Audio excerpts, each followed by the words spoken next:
You're watching the TBA Member Spotlight Series.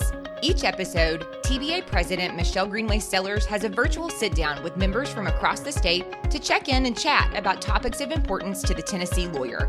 On today's episode, Michelle talks with Rachel Moses. Rachel is the Cookeville attorney for the Legal Aid Society of Middle Tennessee and the Cumberlands and a member of the TBA's Board of Governors. Rachel Moses is an attorney in the Cookeville office of Legal Aid Society of Middle Tennessee and the Cumberlands. She graduated from the University of Tennessee College of Law, where she was a student attorney in the legal clinic. She has been actively involved with the Tennessee Bar Association and other bar associations for her entire career. And I can't imagine being able to list all of the bar-related committee positions and activities she's been involved in. She was a member of the Young Lawyers Division when I was the Young Lawyers Division president. And then she went on to serve as the TBA Young Lawyers Division president after me. But she actually served as the YLD president for 2 years, from 2014 to 2016. Rachel, if you don't know her commitment to public service is amazing. She is not just involved in bar association work. She is involved in Girls Inc. She coaches youth basketball. She is involved in Rotary International.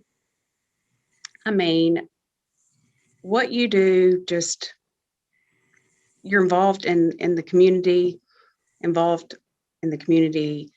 the legal community. It's just, I don't know how you have time to do all that you do. Aw, thanks, Michelle. Rachel currently serves on the TBA Board of Governors and the Executive Council of the Disability Law Section. And I am excited to have the opportunity to talk to Rachel today. So welcome, Rachel. Hey, thanks, Michelle. It's great to be here. For our members who don't know you, can you tell them a little bit about yourself? Sure.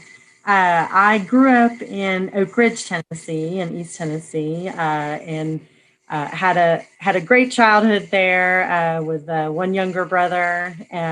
Oak Ridge is kind of a weird town with all the nuclear engineers that are around. Everybody was kind of a PhD. Didn't know too many lawyers. But from an early age, I knew I wanted to be a lawyer. Despite my parents' science background and engineering background, I knew that I liked to argue and I liked to stick up for other people. So I knew from a pretty young age that I wanted to be a lawyer. Which was my parents always supported that. And my mom actually introduced me when I was in, I think, 7th grade to some female lawyers that she knew through her work. And I think I did a report on them. And so I knew I wanted to go to law school. I went, after I graduated from high school, to Center College in Danville, Kentucky, a small liberal arts school up there, and really enjoyed Center. I majored in government. I also minored in sociology. I fell in love with the sociology field. And then I couldn't completely turn away from my science and math background. And so I did also minor in math when I was at Center. But then I went to UT Law School in Knoxville and graduated in 2002. And while I was at the University of Tennessee Law School, I met Neil McBride, who at that time was executive director for Rural Legal Services, which had a headquarters office in Oak Ridge, my hometown. And then that's what introduced me to public interest work or legal aid work. Tell us a little bit about your role at Legal Aid Society of Middle Tennessee and the Cumberlands, and tell us a little bit about legal aid, if you will. Oh, yeah. Yes, I'd absolutely enjoyed talking about legal aid. I began interning in the summer of 2000 with the Rural Legal Services office in Oak Ridge, and I immediately knew that was what I wanted to do because it combined a lot of my community service and social work aspects of things that I had done in my extracurricular activities throughout high school and college, with my passion for arguing and sticking up with poor people. So I began interning with them, and then I had the fortune of being hired on in the summer of 2002 to start my job at the Cookeville office. And so I'm a staff attorney with the Cookeville office for legal aid, and that's a Legal Aid Society of Middle Tennessee and the Cumberlands has 8 different offices. The Oak Ridge office is now part of that, and Cookeville, and then there's our main office is in Nashville, and then we have 5 other offices. We cover, I think, about 45 or 46 counties in the state. So that's almost half of the counties in Tennessee. The Cookeville office serves 10 counties, and which is a big distance, the Upper Cumberland area. We provide free legal services in civil legal problems. So we don't handle criminal cases, but we do handle civil problems for low-income people. What that involves is identifying issues that low-income folks are struggling with, where lawyers can help solve the problem. Oftentimes that's family issues, which would be divorces or orders of protection. We focus on working with victims of domestic violence. We also handle a lot of consumer problems for collection issues, or people who have been sold cars from a car lot and are having problems. We have a lot of landlord-tenant problems with representing tenants with issues that they're dealing with their landlords. Mortgage foreclosure issues for those clients that do have mortgages but are having some difficulty with the mortgage companies. We also do a lot of public benefit cases. So that involves dealing with different government agencies, from Social Security to the Department of Human Services for food stamp appeals or TennCare appeals, other types of public benefit appeals. We also do tax issues, so people that are having controversies and problems with the IRS. So there's a broad range of services that we provide. And a lot of people don't even know that it is, a lot of average citizens don't even know that the problem that they're having might be a legal problem where a lawyer can help them. And so in addition to actually providing legal services, we try to do a lot of community outreach.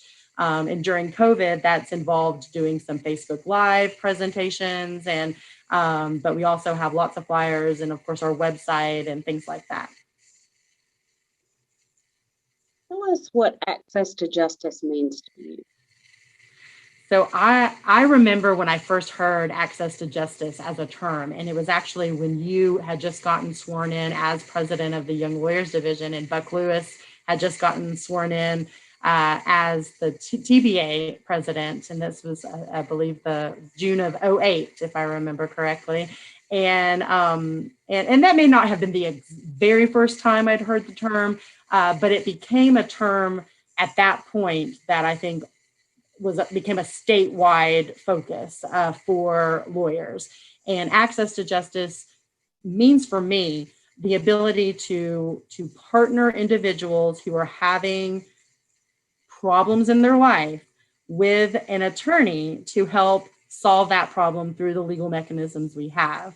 And it seems like such a basic thing, partnering a person with a lawyer, but there are so many hiccups in the way that prevent people from having access to lawyers. Sometimes the access is just funding. They don't have the ability to pay for the lawyer, but sometimes it's more about that recognition that a lawyer can solve their problem, which I kind of mentioned before.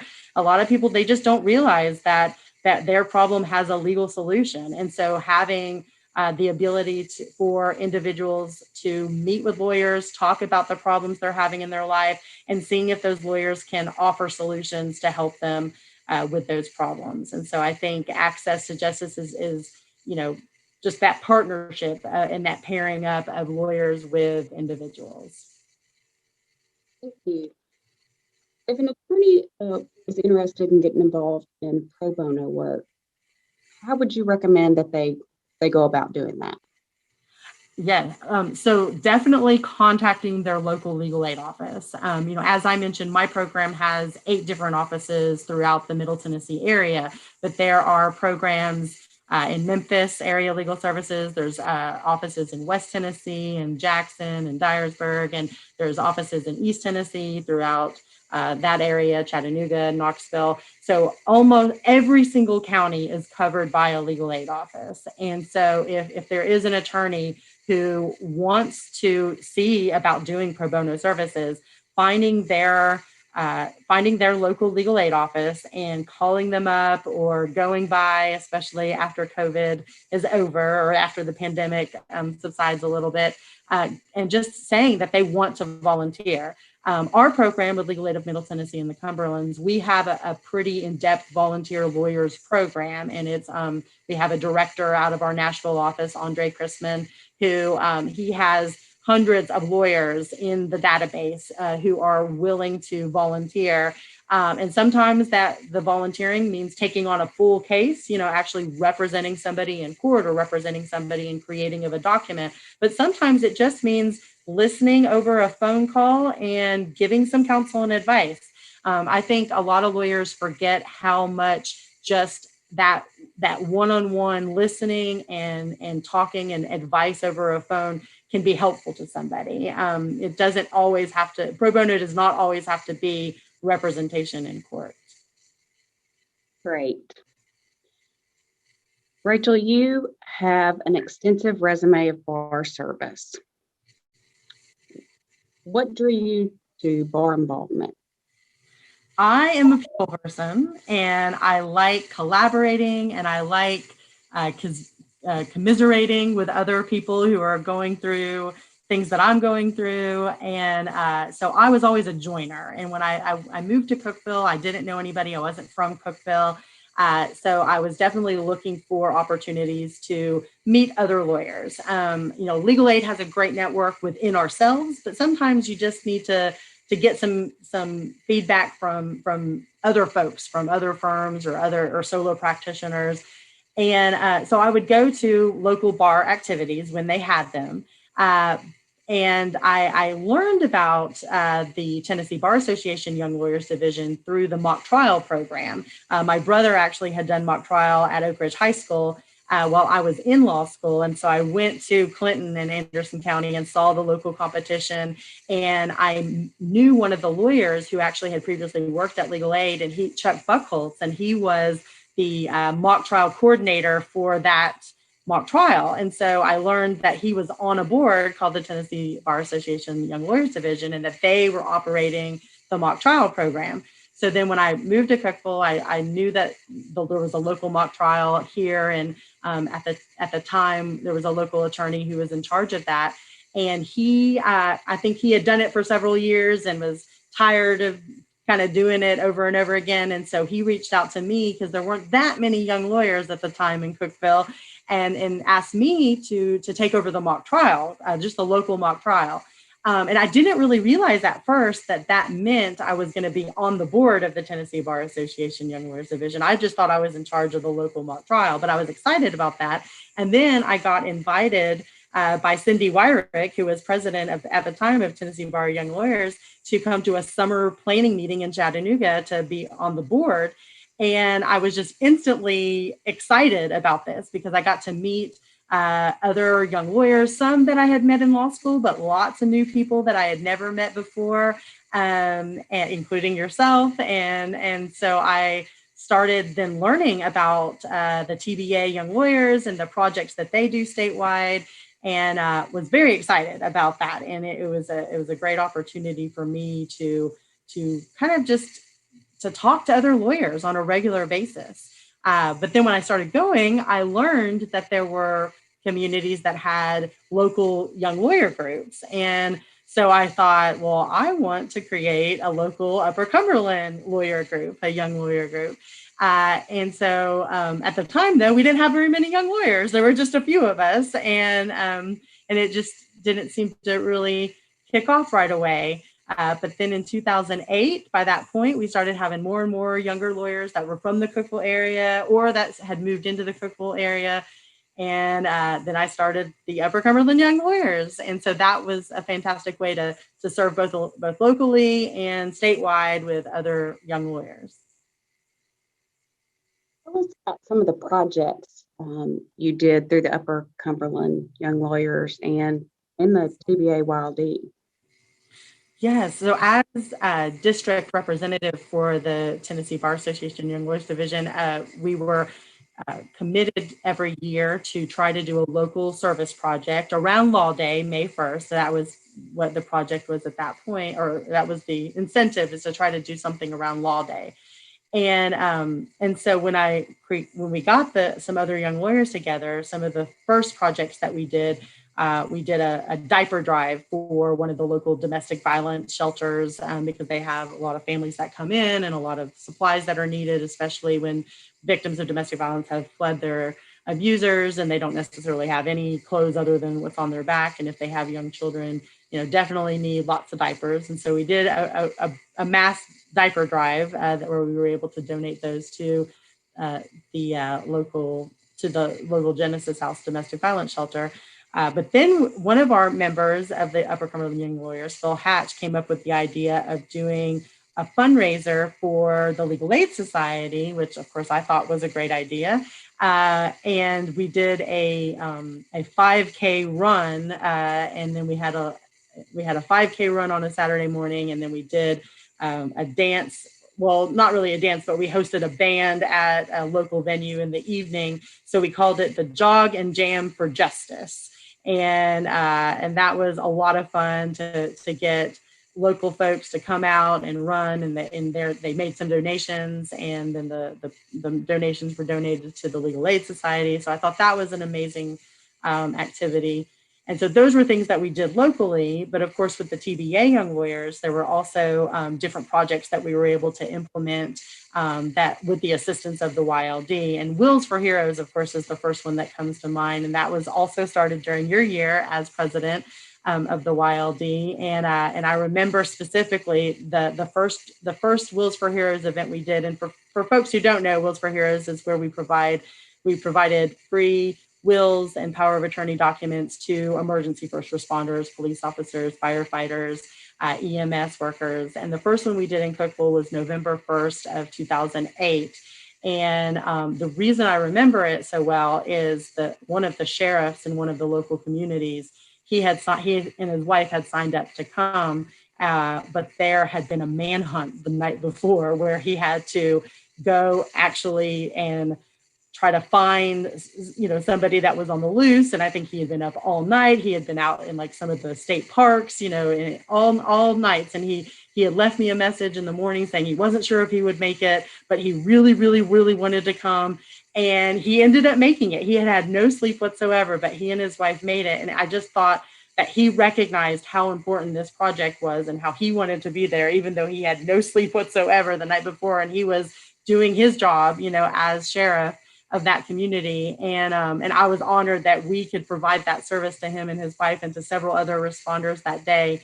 And it was just that was a project that every year our community would do. And we're a smaller community. We didn't have tons of responders showing up, but we would always handle at least a dozen or so cases every year. And everybody was they were just so appreciative of the project and that we could help out. And it was a great way to also get volunteers.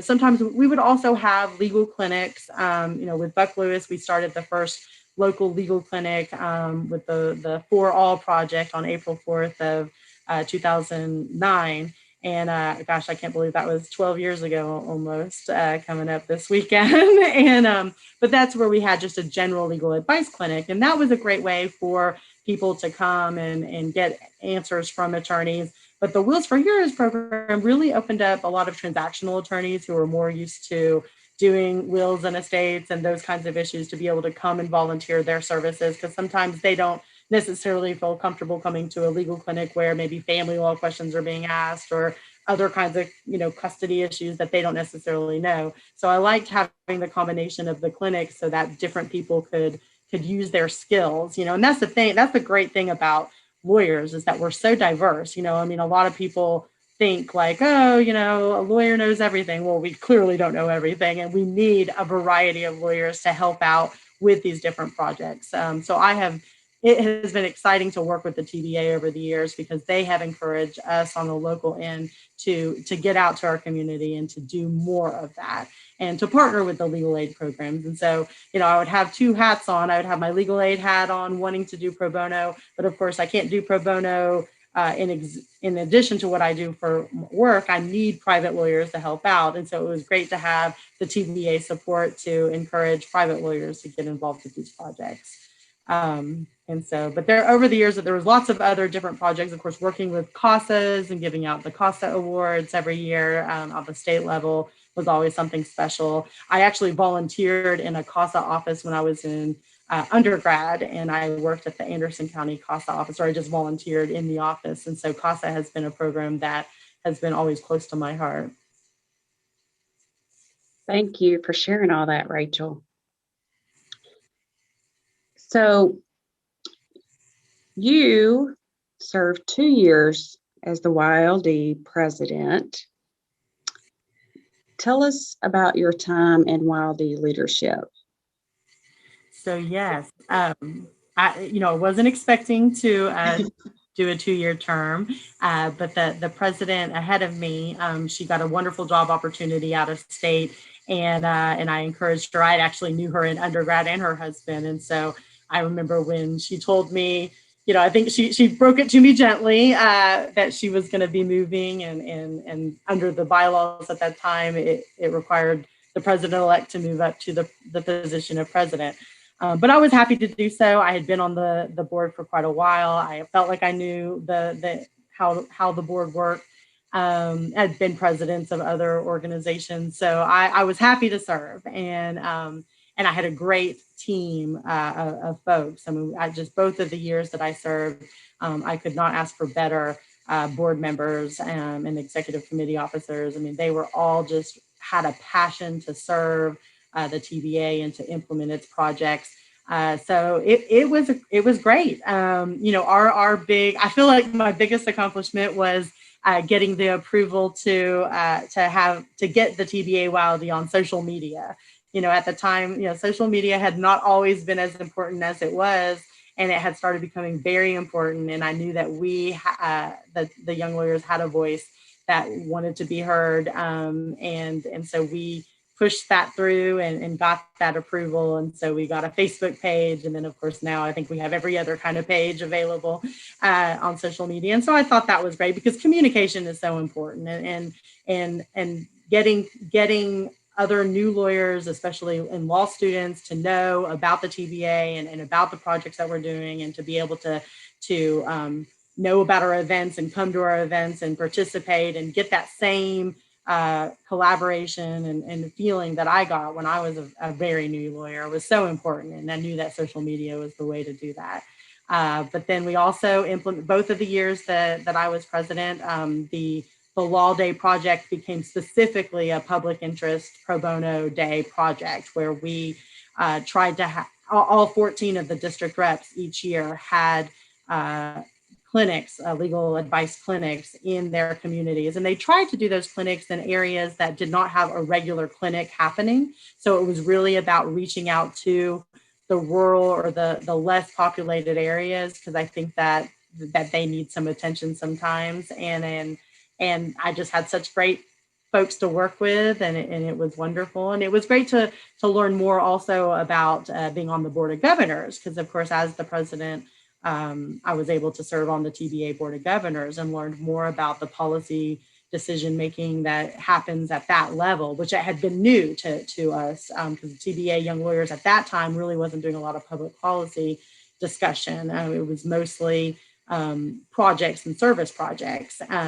So also with my leadership, I was able to go to some of the American Bar Association Young Lawyers Division conferences, and that opened my eyes up to a whole new experience of meeting young lawyers, not just from around the country, but also from some of the international bars that would send representatives to conferences. And so I've stayed in touch with a lot of folks around the country from those young lawyer days. And that's where we also got to learn a lot about how the ABA works and some of the legislation that they support, and was able to have a voice in some of that. And I thought that was a fantastic opportunity that I got. Well, you did a great job, Rachel, and Oh, we're blessed to have you for 2 years as the Wildy president. thanks, Michelle. What are some of your favorite things to do outside of work?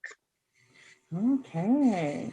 Well, I do like to socialize, and that's been difficult this past year. But I also love to travel, which has also been difficult. Um, I, um, I do love to travel, and through some of my other projects that I work on outside of work, especially Rotary, I have been active with the Rotary Youth Exchange Program, where we partner uh, high school students who are wanting to study abroad with host families. And I have been the counselor for about 5 or 6 of those students. And I've gotten to go to weddings overseas for some of those former students who have gotten older and have gotten married. And so I love to travel. There is not a place that I would not want to go. I was even trying to research Antarctica trips recently because like I have not been able to get to that continent, but I was trying to figure out how I could make that work at some point in the future. So traveling, socializing with friends, doing different kinds of community service projects. Like you mentioned, I used to coach basketball. I coached about 19 years worth of basketball, and I miss that. And I might get back into that in sometime in the future. I do like to cook. I don't cook very often, but I do like to cook, and that's something that I used to not be able to say that when I was younger, but about 7 or 8 years ago, I kind of made it a priority to cook more, and then I found that I really like it. And so when I do have some downtime, I enjoy cooking. I just like to drive and get out into the country. I mean, the Upper Cumberland area is beautiful. We have so many state parks. We have so many wonderful outdoor spaces. And so it's Tennessee in general is just a beautiful state. And I think we're lucky to live here. Thank you. I could have answered part of that because I kind of live vicariously through your traveling. Right. I like to post on Facebook too when I go places. What are some of the practices or habits that you developed during 2020 that you think you'll carry forward? I think definitely utilizing the video services that we have, such as Zoom, as well as some other, even just FaceTime video and things like that, both in my personal life and in work life. Because, a lot of, I never imagined that my clients would be able to do a lot of Zooming because, depending, some of my clients, aren't able to, they don't have the internet access or they don't have the capabilities, but a lot of them do.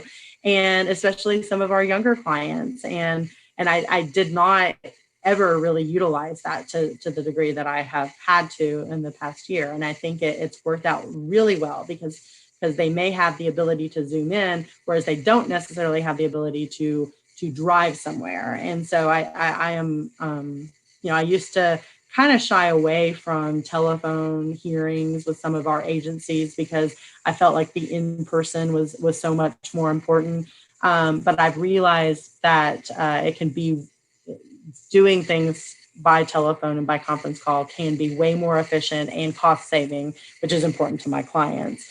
And so I think I'm much more open to having some of those hearings by telephone and Zoom when available.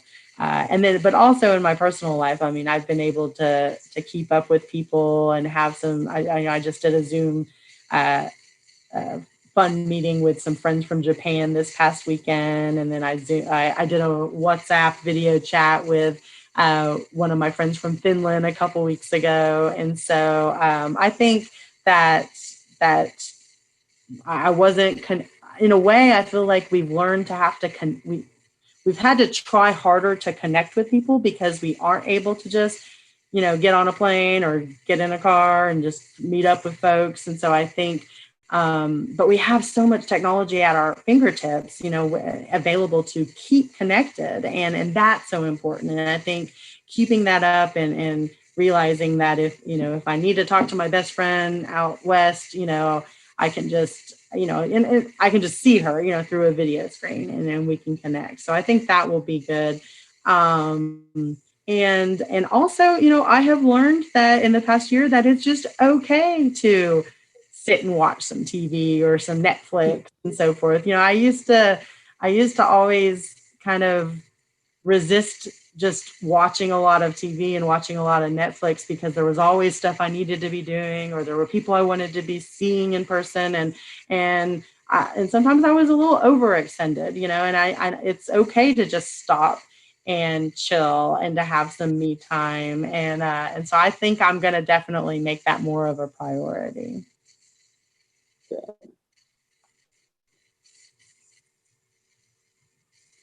What are some of the favorite places that you traveled to? I know you talked a little bit about your travels and that you like to travel. Yes. So my first overseas experience ever was when I was 11, and I went to Senegal in Western Africa. And I mean, that changed my life in a lot of different ways. Just met some amazing people, was there for a peace camp through Children's International Summer Villages, CISC. Still keep in touch with people that I met at that age, at the age of 11. Either in Senegal or they were from other countries. And so that was a beautiful, wonderful experience. And I would love to go back to Africa. But I've also gotten the opportunity to travel to a lot of amazing places. I studied abroad in college in London, England, and was there the fall of '97. Sadly, that was right after Diana passed away. Princess Diana passed away in the car accident in Paris. And so I was there when the whole country was mourning that loss, and got to experience that.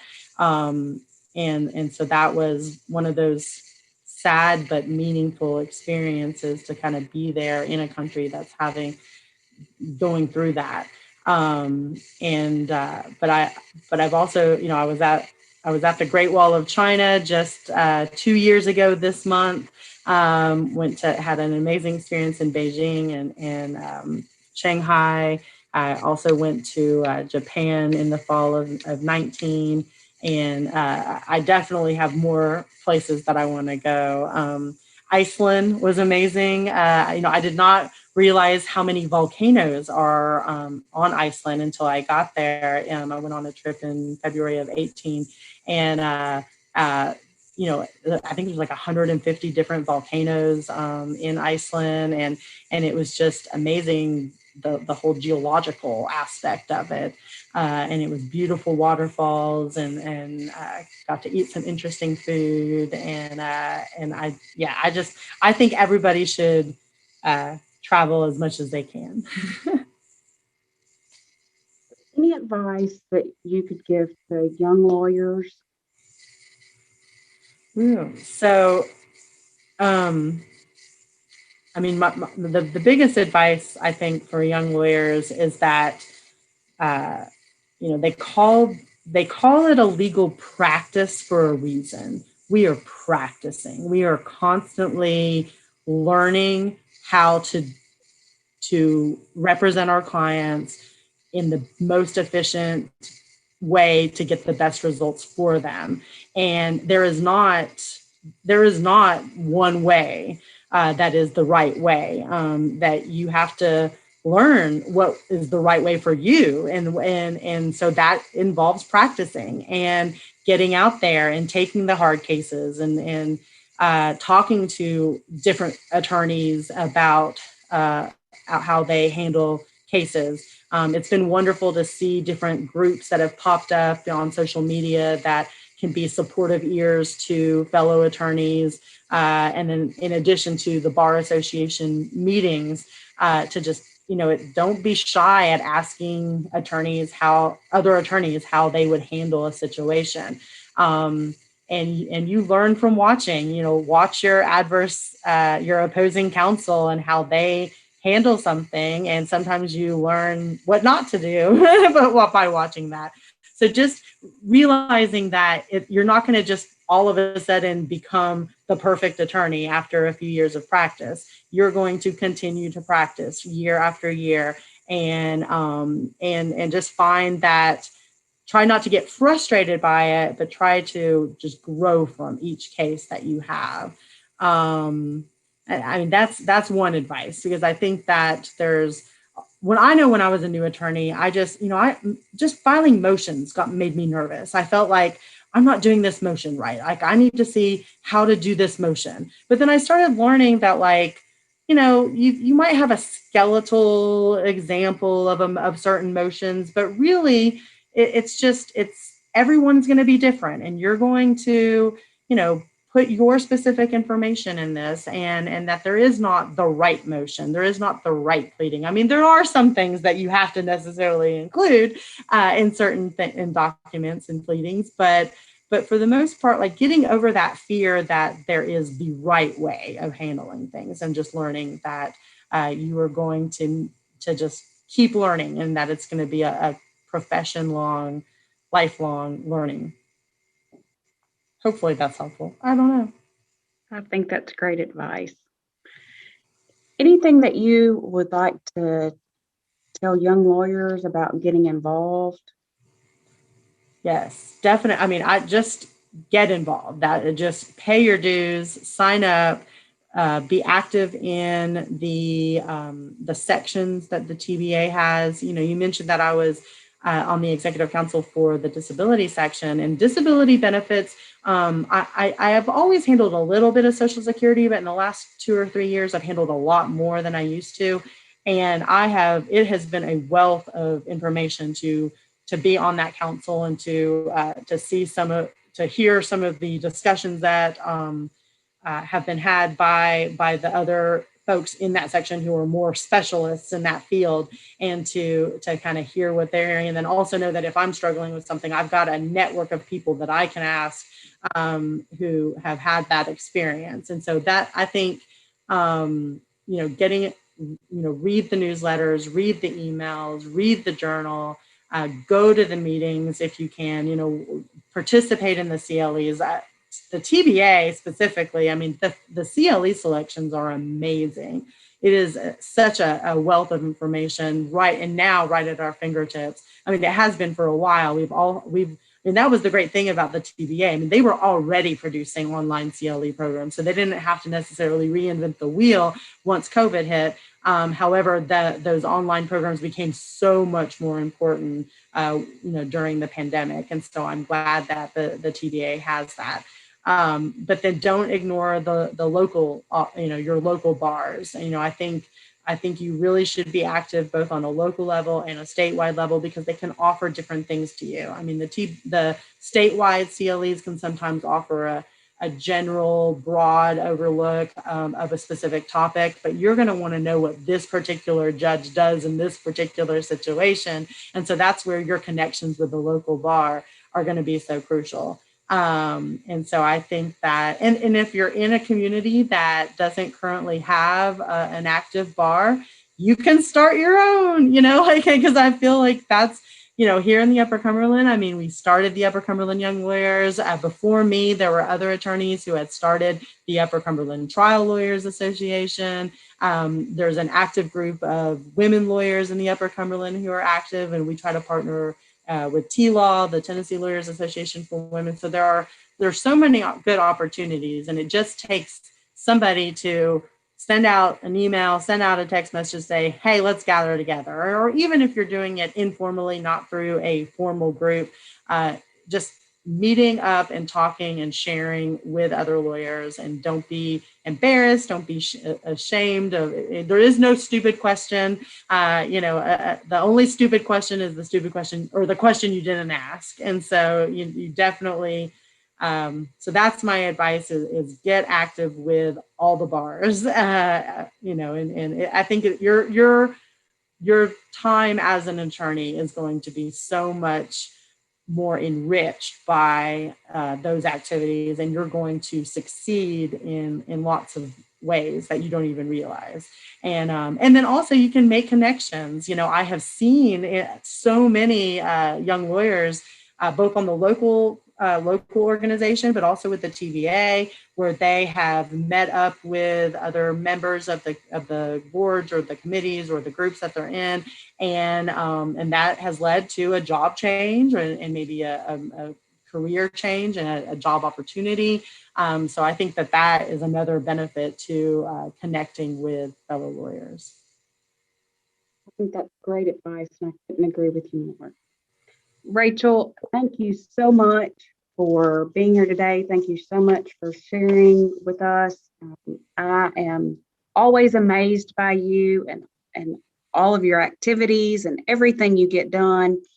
You spread yourself, I don't know, so thin. I'm not really sure how you get everything done because you are so active and you give so much to community, to the TBA, to your local community. You really, you amaze me every day. So thank you. Well, thank you, Michelle. Thank you for your leadership this year. I know it's not the year that you expected, but you've done an amazing job. And I think that you and the TBA have really shown us that we can thrive no matter what's happening. Thank you. I appreciate that, Rachel. Thank you. Take care.